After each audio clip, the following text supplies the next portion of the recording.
Thank you so much for being patient, guys.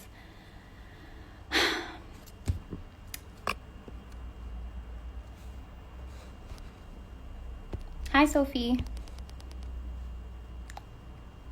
Hi, Nodo.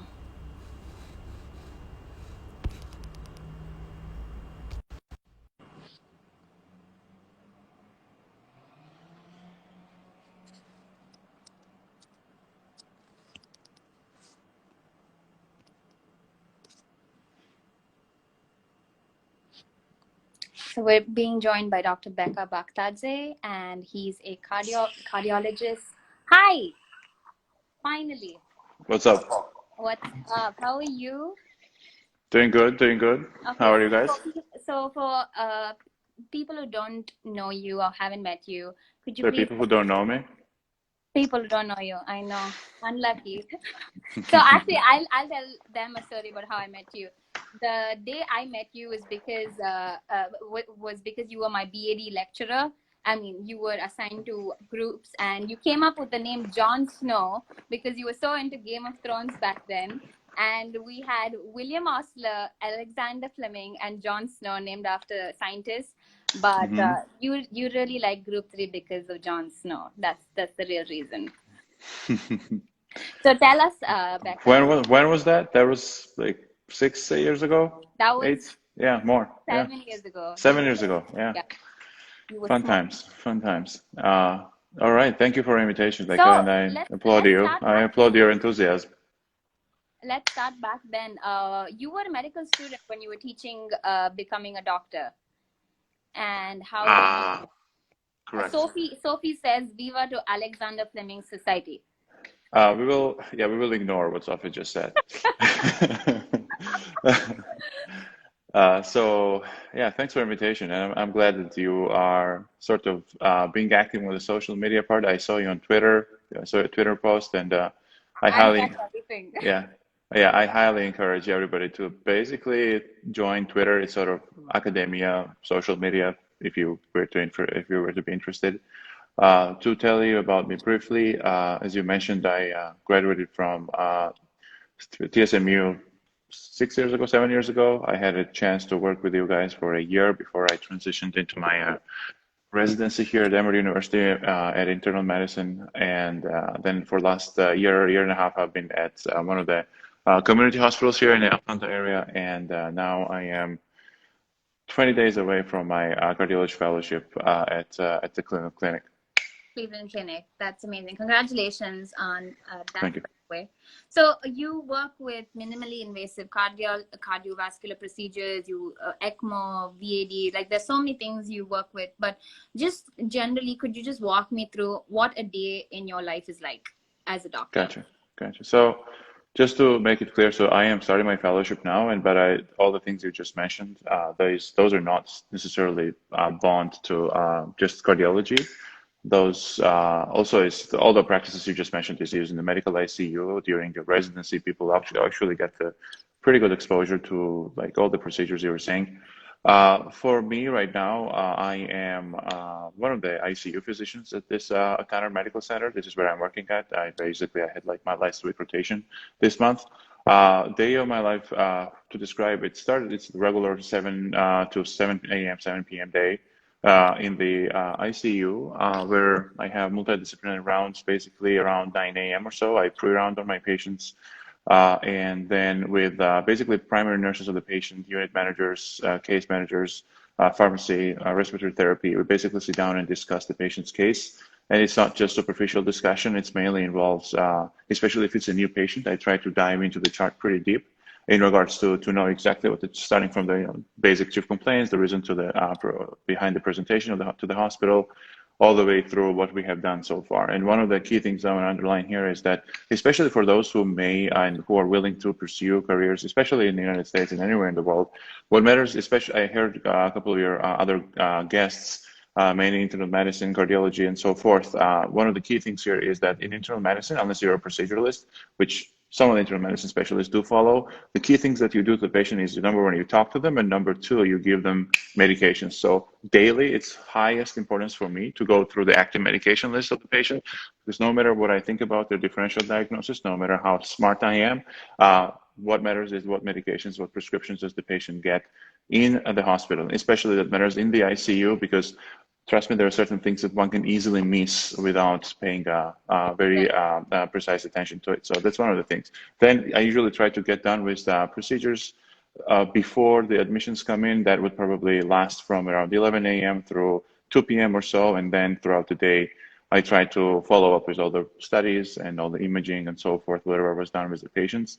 Key here as well is I try to meet with patients' families, especially the new ones, and especially the patients who are critically ill and they cannot comprehend or are unable to talk to me, so that family is up to date, especially during these times of coronavirus pandemic. It's been sort of weird because I've been doing basically telemedicine to patients' families, meaning that whatever communication, So one thing communications. I Go came ahead. across is that so apparently people who have chronic chronic heart failure and things like that, they or say they have chest pain during COVID, apparently admissions have, as in they don't come in as much because Correct. they're a bit. Correct. So how do have you had to deal Correct. with Just things to like that? just to tell you, so the biggest part of it is the public fear, which was rightfully so. They were scared to come into the hospital because at the end Right. of the day, risk of you getting COVID would be higher at the hospital where all the patients would conglomerate. But for the most part, yes, not only just heart failure, but any other non-coronavirus patients have been trying to avoid presenting to the hospital, especially to the emergency department. And the main issue has been here the delayed process, meaning that usually when they come to the hospital, they are on the edge of the decompensation or they are pretty sick, which means, just to give you an example, if on Monday morning somebody experienced a chest pain or shortness of breath and they sort of delayed and postponed their presentation to the hospital up until, let's say, Friday, you Yeah. can tell that, you can tell that damage was started approximately on Monday, and it's been 5 days with no appropriate medical attention, which obviously complicates their course of presentation and obviously treatment. And that's why, quite honestly, ICUs now, at least in my hospital and throughout the people I'm talking to, they are seeing sicker patients that they were to compared to, let's say, 3 months ago, simply because those patients who sort of waited at home, they were sitting at home, not seeking any major medical attention. They So definitely right now are presenting back. right. So, what is the biggest barrier? So, you have to deal with people who basically, you at the end of the day, you give them medications, you give them beta blockers, you give them calcium channel blockers, you can give them all kinds of things. But at the end of the day, you have to kind of, if they have hypertension, you have to advise them to a diet and weight loss and things like that. Do you come across a lot of like obstacle while counseling your patients, or how would you do it? Say you What, had like yeah. a So, long-term patient, mhm. someone you see often. Gotcha. So just to tell you, just so I don't lie to your viewers, I do not do outpatient medicine, and that mainly falls under the realm of the primary care physician or outpatient cardiologist or outpatient specialist who develops this long-term, long-standing relationship with the patients. From my end, patients I see, they usually diet is least of their concern, meaning that I am at the edge of what are we doing? Great. It's usually for the most part the critically ill patients. But you are right. At the end of the day, I think you're touching preventive medicine, preventive cardiology, Yeah. because it's not the rocket science that following appropriate diet Yeah. and just healthy lifestyle prevents you to see me in the ICU. But at the time it's never late. But obviously I try to consult them. I mentioned multidisciplinary team, usually case management, dietitian services, and so forth, nutritional services there involved in regards to education. Especially I'm seeing lots of diabetic patients presenting with diabetic ketoacidosis because they either did not get their access to insulin, or there was some prescription failure throughout this insanity going on. So yeah, but for the most part, to tell you, I'm mainly seeing like end stage sort of unstable patients. So Right. Okay. So you've spoken a lot about cardiology, and I know I can ask you a bunch of go questions. ahead. I'm going to ask you a few questions about what you like to do outside of being a cardiologist. A lot of things, a lot of A things. lot of So it's I want to say that medicine, I would consider it as sort of axis. If I had to describe Yeah. my life as the And the body, rest of your life I think revolves I around. think I think you're familiar with this. Ken Walker used to use this description whenever he was presenting and talking, and he was the like 70-year-old, 75-year-old guy who would describe and put his life as the human body. he always mentioned that medicine would represent the axis of the body and the backbone of the body, and the rest of the interest would be the rest of the organs, including muscles and so forth. So lots of things, starting from nature photography. I'm an If amateur anyone is space. listening right now, you have to go to his profile. He has such beautiful pictures of flowers and just nature in general, and I absolutely find them so stunning. So Thank you. so could you tell us what like made you get into it? Like, was Yeah, it so something you- for the most part, things such as I was going to tell you, like photography, music, especially classical music on several days or certain days, especially electronic music on certain days. It's all about how you recover from all the craziness. And I look at all these things as part of the therapy sort of approach, self therapy. And I believe it's very important, especially for the people whose right brain also requires and requests some stimulation? nutrition. It's I would say it's therapeutic from my end. I get pleasure out of it, and that also helps me to replenish my serotonin in my brain, basically. So, what But techno artists are your go-to favorites? Like classical, techno, anything? Like, yeah, name a few. so gotcha. So I'm gonna name a label. I think many people probably are not familiar with them. It's called Giggling. I may have more than happy to share their work, but it's sort of melodic techno, something called intelligent dance music. Apex Twin is one of my favorites as Apex well. Twin. Okay. It mainly goes with it's more of the ambient. So it has like two albums called Ambient Selected Works, and those are absolute amazing, absolute my favorite. I think I found how into electronic music you were when we bumped into each other at Bonobo in Tbilisi. Yeah. I remember Yeah, that. Yeah. Funny you mentioned it. I've seen Bonobo here as well. He was here about a year and a half ago in Atlanta, Georgia. So it was like, nice. felt a So little weird. you've also traveled and seen concerts like all over the country. I mean, world. Uh, Correct. so that's one Correct. of your hobbies as well. Uh, a hobby, I think, is underestimation. What I would say it makes life more interesting, and quite honestly, just from my end, I can call myself well traveled at this moment of my life, and I've been privileged enough to get the chance to go for it. I've had a chance to visit like multiple continents. Last July, I was like in Alaska. I had a chance to go to Africa for several months, and there are certain areas of the world that I've What been was to. Alaska?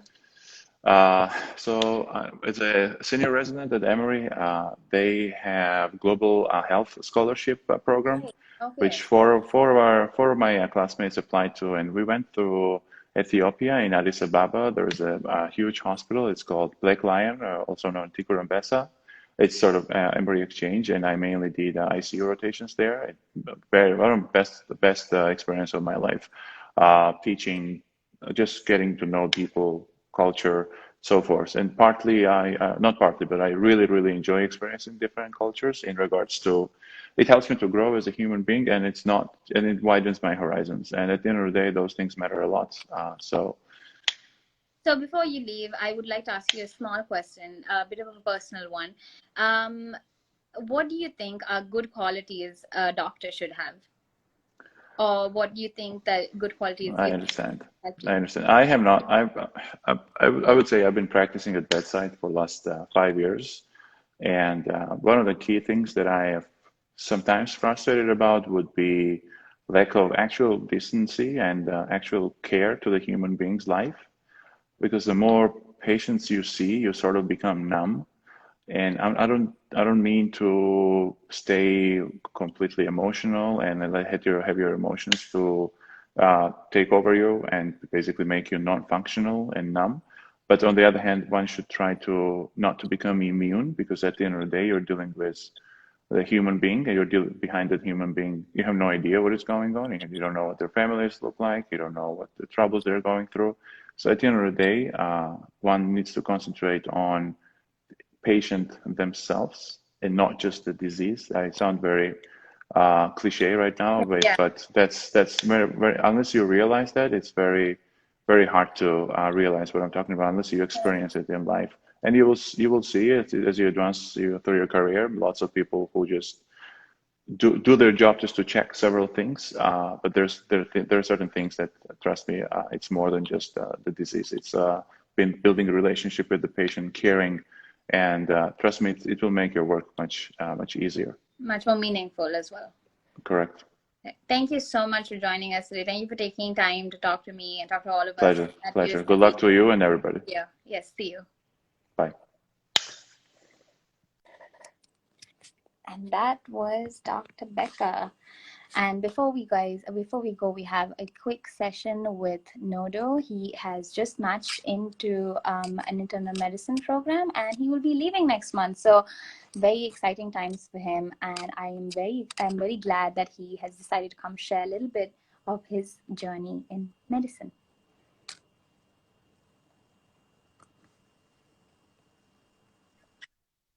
Hello. Hey, what's up? Hi.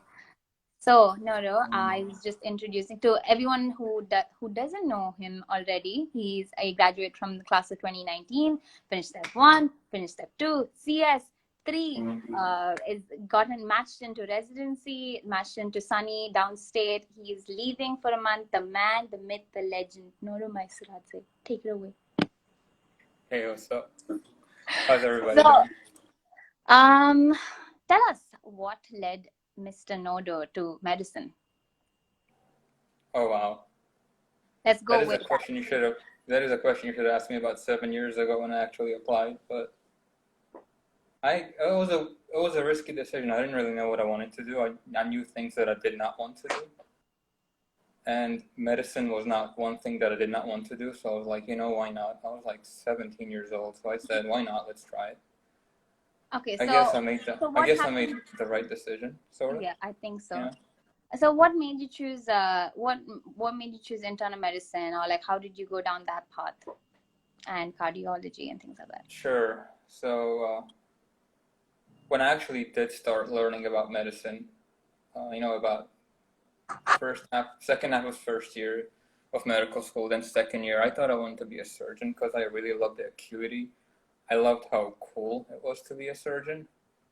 And then as I really started to dive into things like pathophys and pharmacology and things like that, I realized that there are other things that I enjoy more about medicine than just the procedures.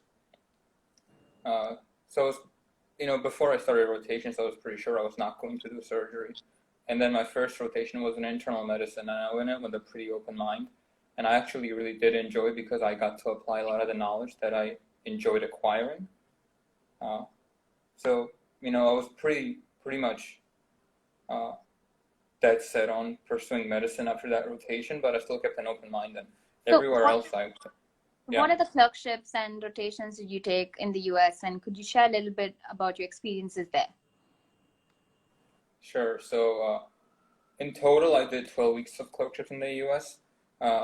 I did 2 months of rotations at Emory University, and those were in internal medicine and then general cardiology consult service, both at Grady Memorial Hospital. And then I also completed 1 month of internal medicine sub-internship at Mayo in Minnesota.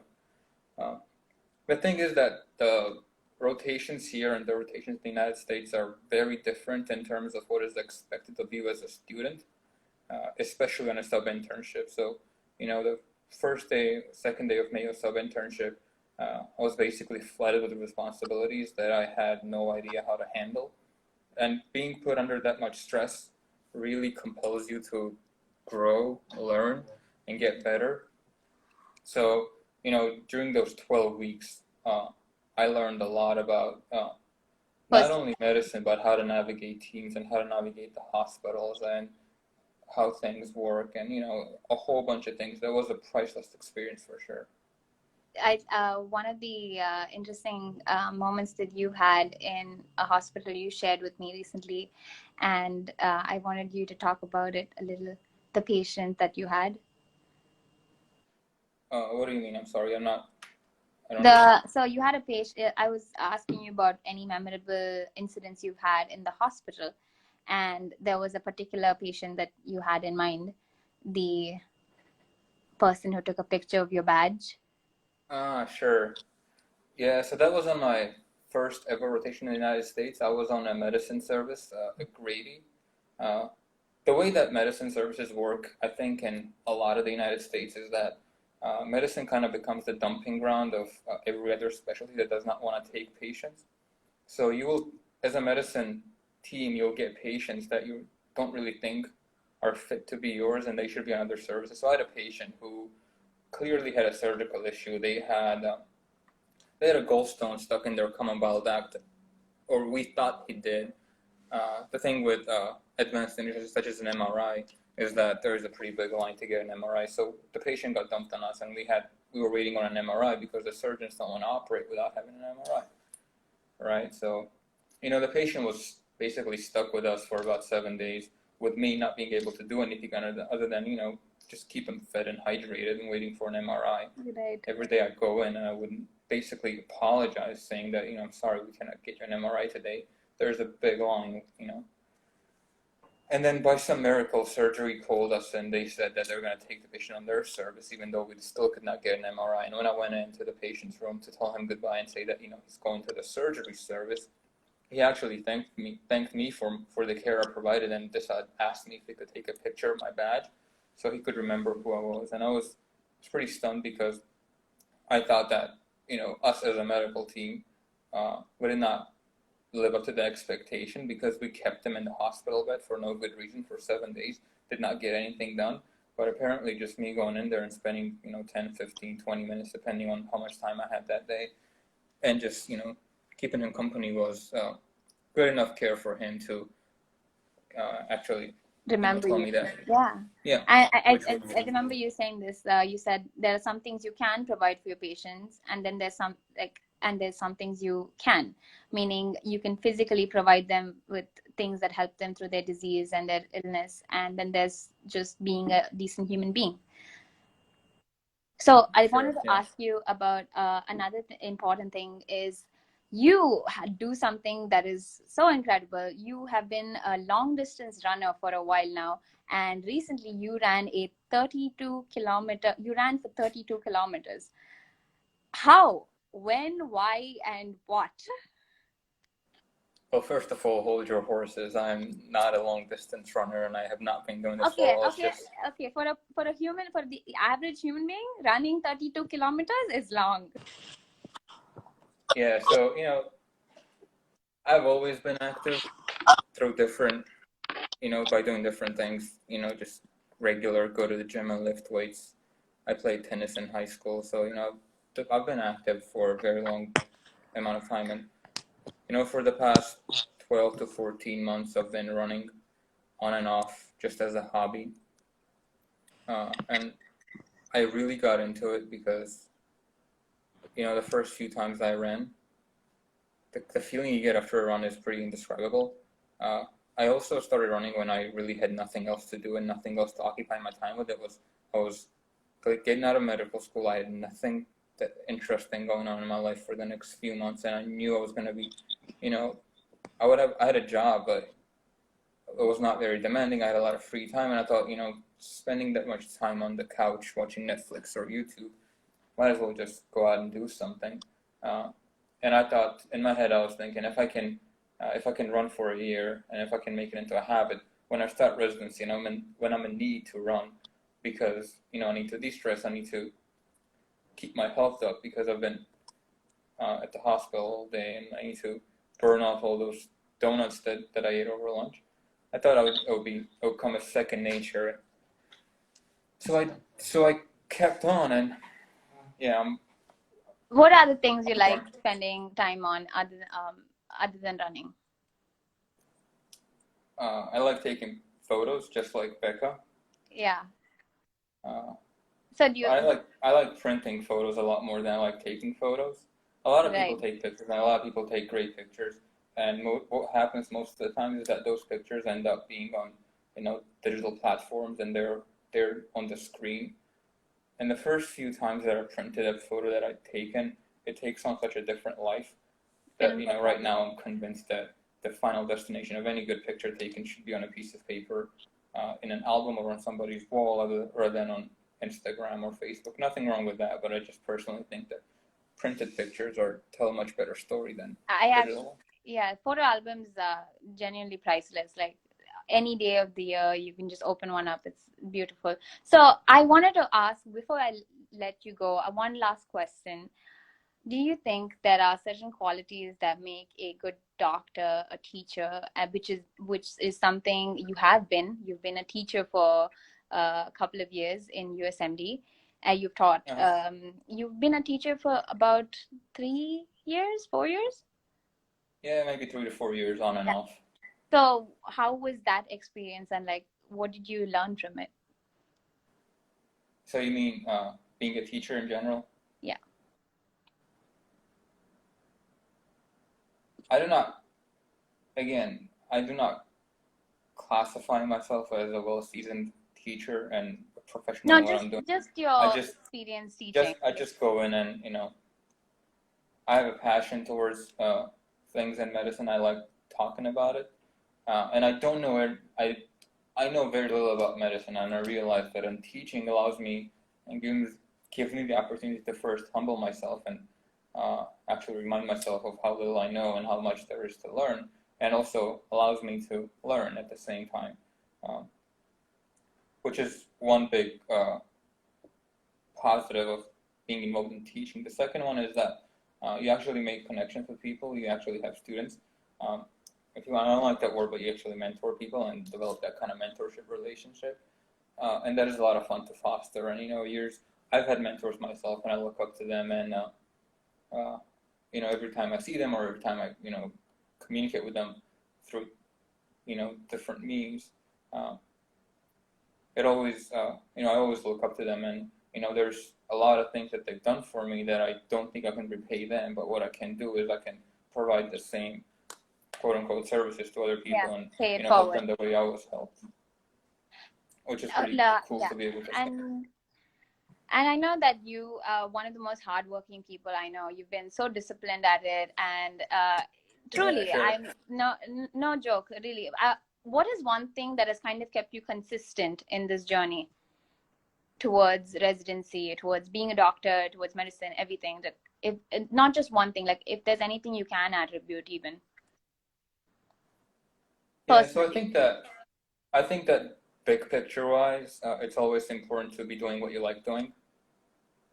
It's very difficult for you to look at a goal that's when you're a first year medical student. Maybe you want to be an orthopedic surgeon, and that's 13 years away. That goal. So you got to be able to enjoy what you're doing on a daily basis for you to be able to put in what is required of you to put in to get to that goal, right? So I personally, for the most part, enjoy what I was doing on a daily basis. There were some periods that, of course, that you're doing things that are not enjoyable, but for the most part, I was pretty happy on a daily basis doing what I was doing. On a more practical side of things, I've always advocated for planning. So if you're able to make this is my 1 month rotation. I have an exam at the end of the month. This is what I need to cover. This is how I'm going to get there, and then follow that plan. You're not going to be able to follow it to the T, but at least you'll have a framework of what it is that you need to do to get to where you're going, and that kind of makes things easier. But that goes out the window if you're not enjoying what you're doing. That's just my opinion.